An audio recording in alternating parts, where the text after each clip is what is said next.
Curhat pilu keluarga Bribtu Rian, tak bisa tidur usai korban dibakar istrinya di rumah. Kematian RDW alias Bribtu Rian Dwi Wicaksono secara tragis tewas dibakar istrinya, Bribtu Fadilatun Nikmah alias FN 28 tahun meninggalkan duka mendalam bagi keluarga. Kabar kematian Bribtu Rian Dwi Wicaksono diungkap keluarga korban bak petir di siang bolong.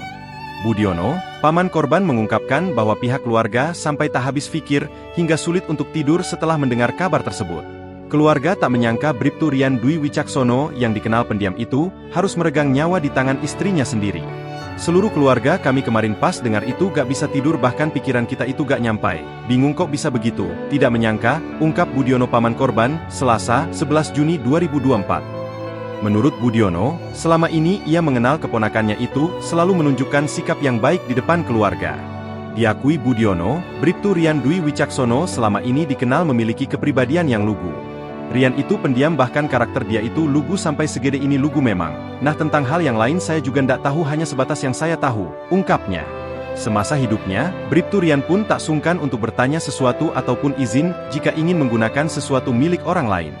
Bahkan suami Bribtu FN ini dikatakan jauh dari perbuatan terlarang atau minum minuman alkohol.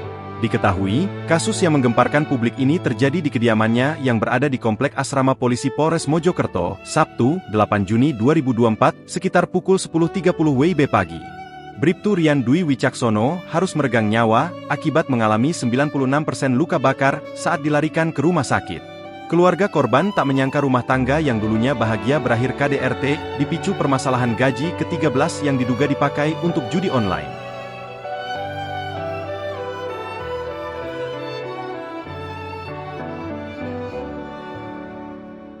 Download Tribun X sekarang, menghadirkan lokal menjadi Indonesia.